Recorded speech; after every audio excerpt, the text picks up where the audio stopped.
actually 4 timer instructions. The RES or reset instruction is used to reset many instruction and is not included in this category. But you can consider the reset instruction, the RES, as used with timers as well as counters and high-speed counters. And we will use it in our lab projects to reset the retentive timer.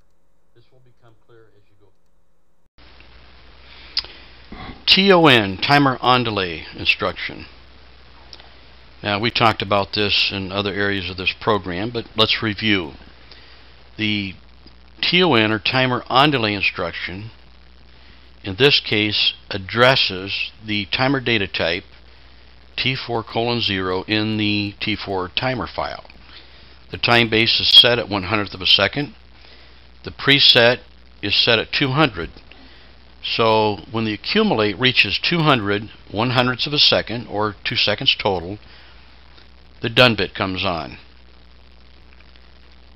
There are 3 bits here that we're using in the lab: the enable, the timer timing, and the done. And I had you use those 3 bits, those 3 control bits, addressed by 3 true-if-ons to energize 3 unique outputs. So you could look at the LEDs and tell which of those bits were on. You could also look in your timer data table if you had it open and locked on top. I had you observe the logic and I had you switch on input 0. When output 2 energizes, flip the selector switch to the off position. Repeat the sequence as many times as required to answer the questions below. So I gave you a sequence to follow, and most of us, including me, don't get it the first time around, so I have you repeat that sequence watching the bits so you can answer these questions. When does rung 0 become logically true? When input 0 is in the on state, because a true-if-on is true, the rung is true, and it enables the TON instruction. Which bits react immediately when the rung goes true? The enable bit and the timer timing bit. The enable bit is on anytime the timer instruction is enabled. The timer timing bit is only going to be on while the timer data type is accumulating. From the instant that the enable and timer timing bits are set, how long before something else occurs? 200 1/100ths of a second, or 2 seconds. What occurred at the end of that 2 seconds? The done bit came on and the timer timing bit went off. So what can you say about the timer timing bit and the done bit of a timer when instructed by a TON instruction in logic?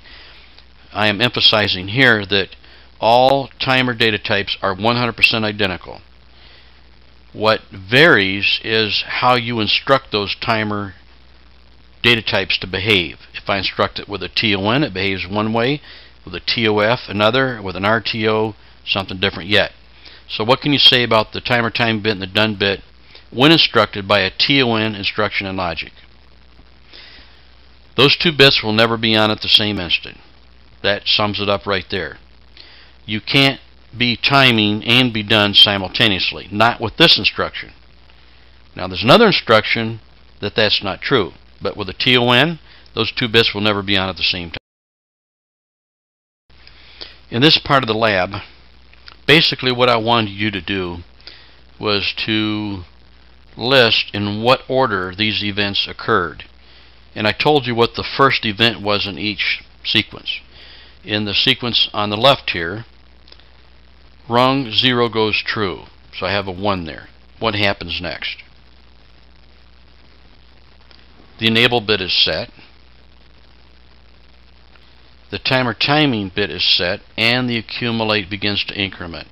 Now you could arguably had the timer timing bit and the enable bit as both being 2. You could have even made the accumulate increments as being 2. That wouldn't be 100% right, because the enable bit and the timer timing bit, they're set, but the accumulate does not accumulate until the very next program scan, if enough time has gone by. Now in the case of this PLC and this time base of 1/100th of a second, if the PLC is scanning every 1,000th of a second, technically it would scan 8, 9, 10 times before it ever accumulated one increment. But we're not splitting hairs here. So once it starts to accumulate or incrementing the timer data type, what's the next thing that's going to happen immediately or eventually? The accumulate is going to equal the preset. Then the done bit is set and the timing bit is cleared. Now, with the TON instruction, it has a true and a false execution. When it's true, it says, hey, T40, your time base is 0.01, your preset is 200, turn on your enable bit. Next program scan, it says accumulate, and so forth. It has a true execution. The false execution, which we're going to do next, when the run goes false, immediately the enable bit is cleared, the done bit is cleared, and the accumulate is cleared. In other words, it's reset. So with this instruction, when the run is true, we'll just say it starts timing. When the run goes false, everything stops and it resets. That's simple. When a TON goes false, how does the false execution affect the addressed timer data type in the data table? The accumulate value is cleared and the control bits are set to 0. Very simple.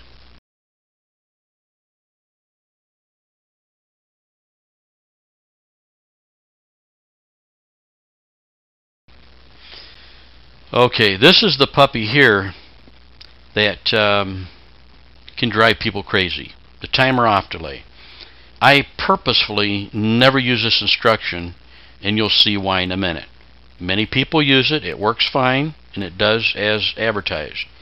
I just think that it's confusing to troubleshoot, so when I write machine logic, I'm thinking of the guy that's going to troubleshoot this a year from now and might have never seen this machine before and might not be familiar with this instruction.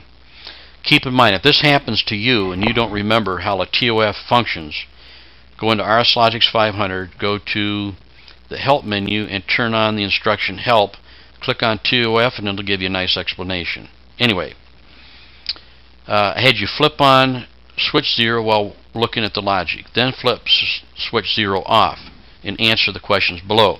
And you needed to repeat that several times to do this lab. So, which bits react immediately when the run goes true? The enable bit and the done bit. Oh my. The enable bit we understand because we enabled the rung. The rung is true, right? But the done bit, so the done bit comes on right away. Now, from the instant that the enable bit and the done bits are set, how long before something else occurs? Nothing occurs until switch 0 goes to the off state and the rung goes off. So the TOF instruction really doesn't do a whole lot until it sees a true to false transition, whereas the TON in the previous lab, it was looking for a false to true transition, and the rung had to stay on to keep the timer timing. Now, so the next thing that happens is switch 0 goes to the off state. So I had you flip the switch off. From the instant that the run goes false, how long before something else occurs? 200 100ths of a second. What can you say about the timer timing bit and the done bit of a timer when it's instructed by a TOF instruction? They will both be on while the timer is timing. Think about that. The done bit will be on while the timer is timing. The timer is not done, but the done bit's on. That's why I say it's confusing.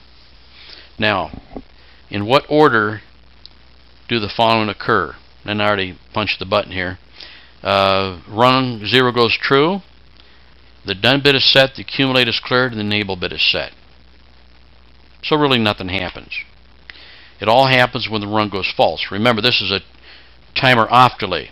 So what we want is we want to have an event after a delay, after the run goes false. Okay, so in the right hand column, the run goes false, that's number 1. The next thing, the enable bit is cleared because the run's false. The timer timing bit is turned on, and the accumulate increments. Okay? Now remember, the done bit's still on. What happens next is that the accumulate finally reaches the preset, then the done bit is cleared, and the accumulate, or the timer timing bit is cleared, and the done bit is cleared. So while it's timing, the done bit is on. So our off delay here is using the done bit. When the rung goes true, look over on the left hand side, when the rung goes true, the done bit goes to 1. It is set. And it stays on until the rung goes false and the accumulate increments until it equals the preset. Then the done bit goes off. What would you say about the difference between a TON and a TOF when addressed to a timer in the data table in regards to resetting the timer bits and accumulate? The false execution of a TON resets everything.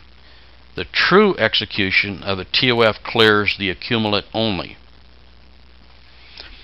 So the bottom line is, with a TOF instruction, that it is done when it's not done, and when it is done, then it's not done. Double talk? It's done when it's not done, but then when it is done, it's not done. That's why I don't like the instruction. I think that it's confusing to use the done bit. So in a later lab, I will show you how to accomplish the exact same thing using a TON instead of a TOF. Much easier to troubleshoot. Okay, let's do off delay with a TON instruction. What I had you do in the lab was to add a second set of rungs, rung 3, 4, and 5, that look just like rungs 0, 1, and 2. The difference is I had you invert some of the instructions, but I had to use a TON. Okay? Now, if you think back on this lab, if you were using the 10-point RSLogix 1000, its timer data file was already expanded out to the maximum number of timer data types. But if you were using a SLC 500 or another PLC and only had one timer element in the file T4, which is the case for the larger processors, it creates a file T4, but there's only one element in there. It's not predefined to the maximum. You would have to go offline, expand your data table to give you more timer data types, and then write your code, save it, download, and go online. So assuming that you did all that and you got your rungs created and answered your questions here. Okay, looking at the outputs controlled by the timer's bits. Do the outputs controlled by each timer behave different when switch 0 is in the off position? No. Now notice that I interlaced the outputs between the two timer types, or between the two timer instruction types. So the TOF uses 0 and 2, and then the TON uses 1 and 3. That way you can compare 0 and 1 together. They're both controlled by timer timing bits.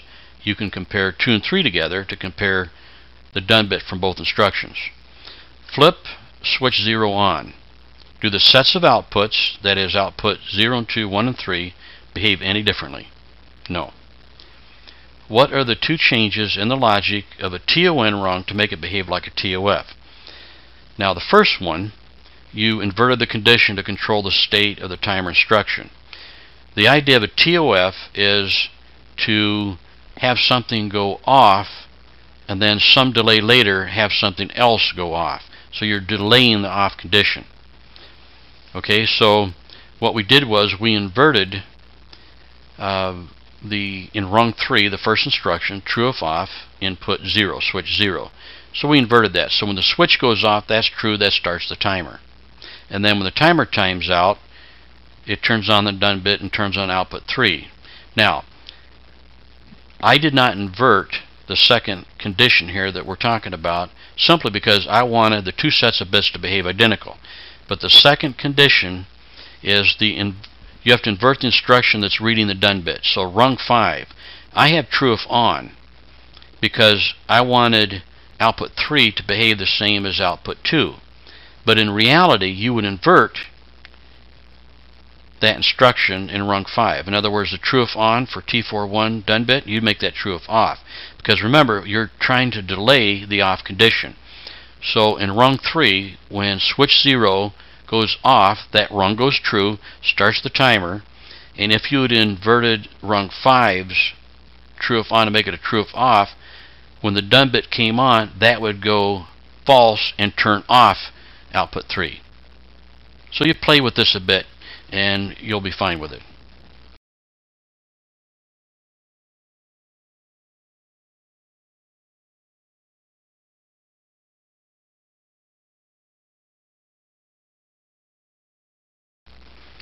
Okay, the last of our 3 timer instructions. We have an on delay, an off delay. This is also an on delay, but it's retentive. In a nutshell, that means that it does not have a false execution. When the rung goes false, it does not reset T40 when instructed by an RTO, Retentive Timer On instruction. What that does, that allows you to accumulate individual intervals of accumulation. For instance, if you wanted to monitor how long a shaft had been turning, you could take the motor starter and have it drive an RTO. So every time the motor comes on, it accumulates. When the motor shuts off, the accumulate stays right where it's at. It doesn't reset. And then after so many minutes or hours of accumulation, you could grease the shaft with the logic. Okay. So when input 0 was on, did any of the outputs energize? Yes. The outputs attached to the enable bit and the timer timing bit. Well, actually, we don't have an output attached to the enable, but the only output that actually energized would have been output 0, because that's the timer timing bit. But the enable bit also came on. So then we had you flip on switch 0 on and off while watching the accumulate until the accumulate equal the preset. Does switching switch 0 on and off affect any change in the timer data type once the done bit is set? No. Does the timer instruction reset the timer in the data table when the run goes false? No. So the easiest way to remember how an RTO works is that it has a true execution only. It behaves just like the TON when the rung is true, but when the rung goes false, a TON resets the timer data type. An RTO has no false execution. It is silent. And the T4 data type stays exactly where it's at until you reset it with a separate instruction, or you start it up again and let it continue to accumulate.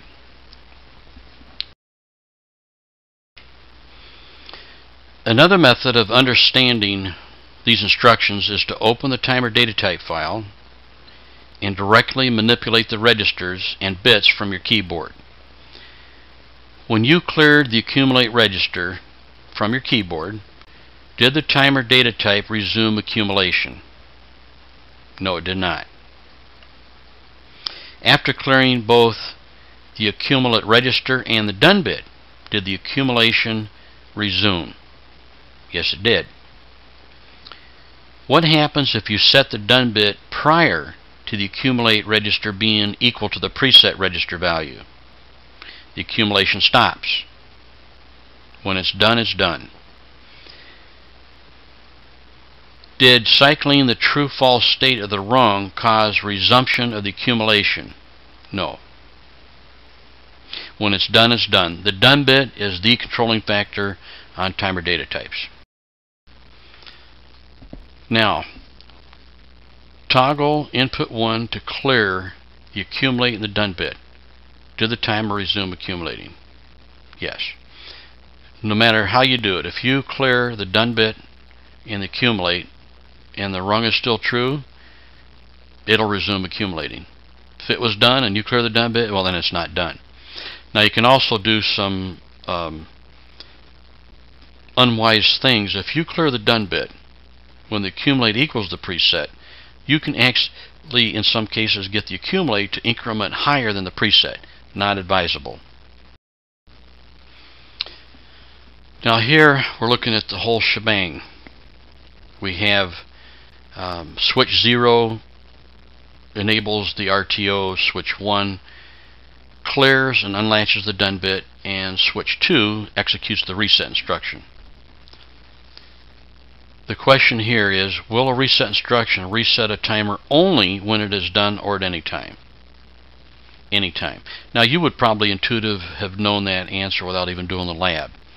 But it's important to remember that you can use timer instructions in Logic, and you can, so to speak, sync them or calibrate them by clearing them and resetting them. So, in other words, if you wanted a bunch of timers to start at the same time after they were already running, you want them to kind of sync and start over, you could just reset them all with one rung.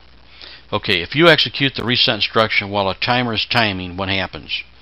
It clears the accumulate value, and then it starts right on accumulating again from 0.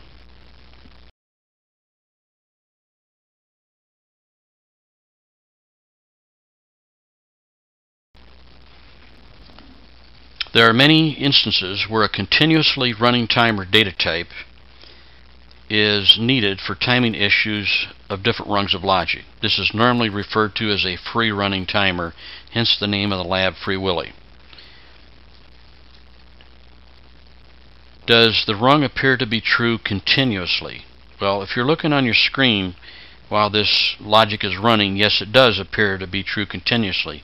But is it actually true continuously? No. Why not? If the rung were always true, the accumulate would reach equality with the preset and stop with the done bit set and remain in that state until the rung went false to reset and true again to restart the accumulation. So in order to keep this thing cycling, as soon as it's done, we have to clear the rung, make the rung go false, and then start accumulating again. Did the done bit change to the on state? Yes, even though you didn't see it. How long did the done bit remain in the on state for one program scan? So if you look at this logic, the first time you run the timer, the accumulate's 0, therefore it's not done. The rung is true, the timer accumulates. When it hits 200, the done bit is set, the next scan, the rung is false, it clears, resets, and then the following rung, it's accumulating again. What resets the data table timer T40? Once again, the done bit goes high, the rung goes false, and resets the timer via the false execution of the TON instruction. Now here we're doing something slightly different. Again, it's a free running rung, but notice that we have two timer instructions, each instructing within a TON two different timer data types, T40 and T41. They both have the same time basis, but one of them has a preset of 200, the other a preset of 100. While watching your logic in the remote run mode, does the bit T41.done ever go true? Yes. Why don't you see the done bit in the TON instruction addressing T41 go on? The bit is only on for one program scan. If you see it blink on your computer screen, it is a rare coincidence between the database and the refresh of your screen, and it was not actually in the on state for that length of time. Because remember, if this is a small program in a MicroLogix, it's doing a complete cycle about once every a millisecond or two. So it means if that when the done bit is on, it's only going to be on for 1 or 2 thousandths of a second. But if you see it on your screen, it's going to look longer. So looking at this little piece of code here, basically when the first time you run it, T41 is not done. That enables T40. T41 is not enabled though because T40 is not done yet. When T40 is done, that enables T41. It times out. When it's done, it makes the rung false. Both instructions clear, and then T40 accumulates, then T41, then they both clear.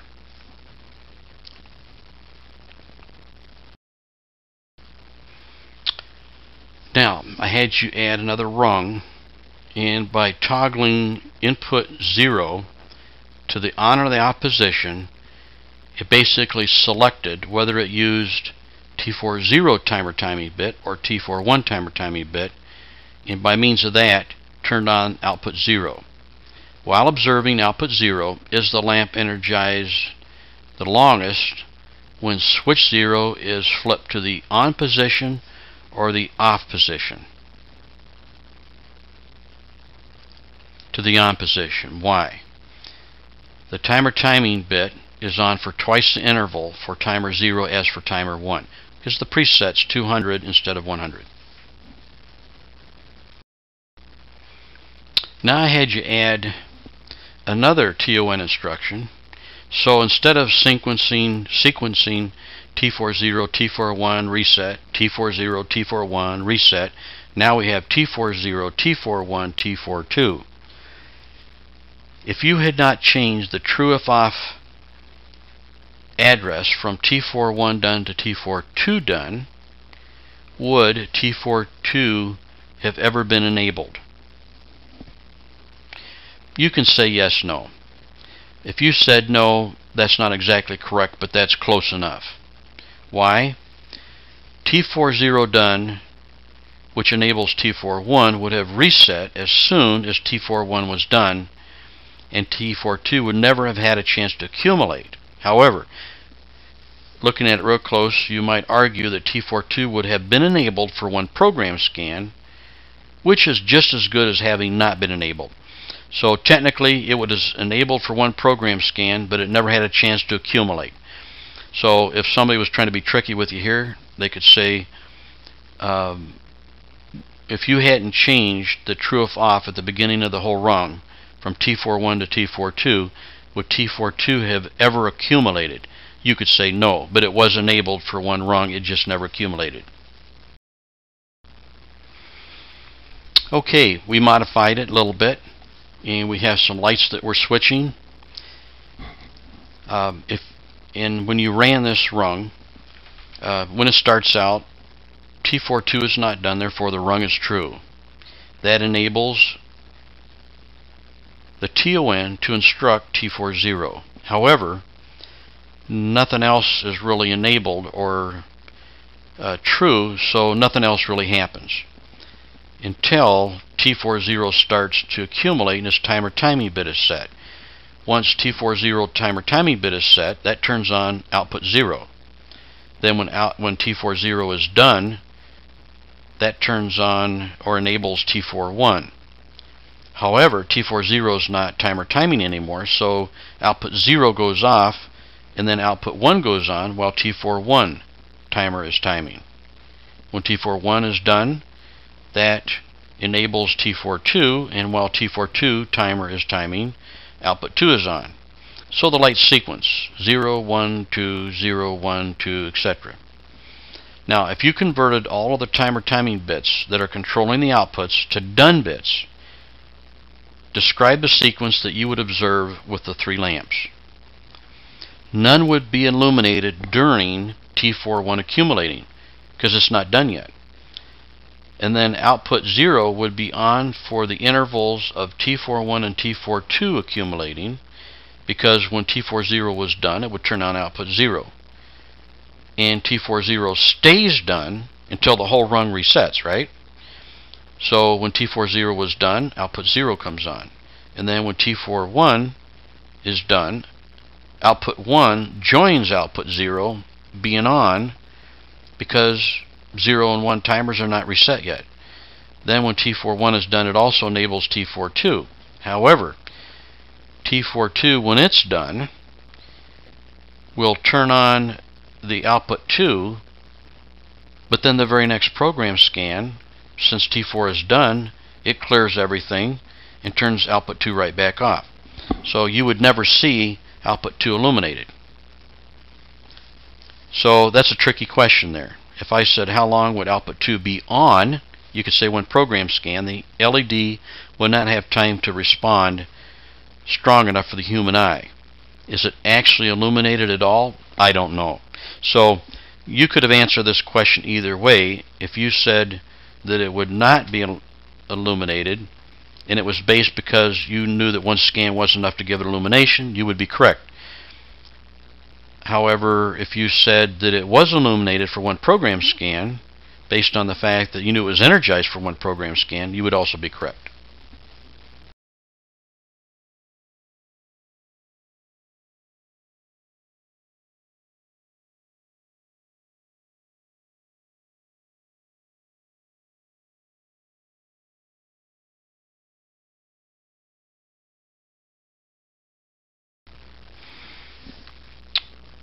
Okay, let's discuss this example here that I gave you to work with.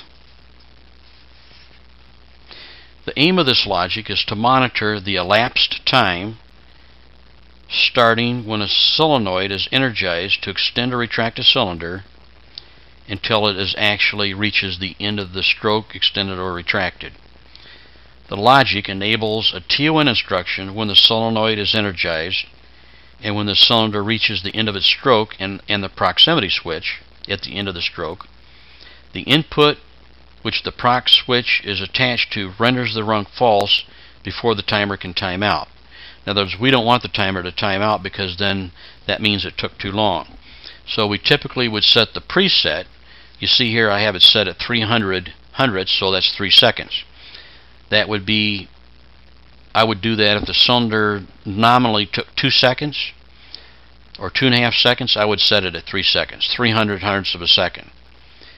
So input 0 is simulating a solenoid. So input 0 comes on, that's the same as a solenoid coming on. The cylinder starts to move. When the cylinder reaches the end of stroke, then input 1 should come on, which makes that false, and the timer would clear and reset to 0. However, there's another instruction in here that we haven't covered yet, the move instruction.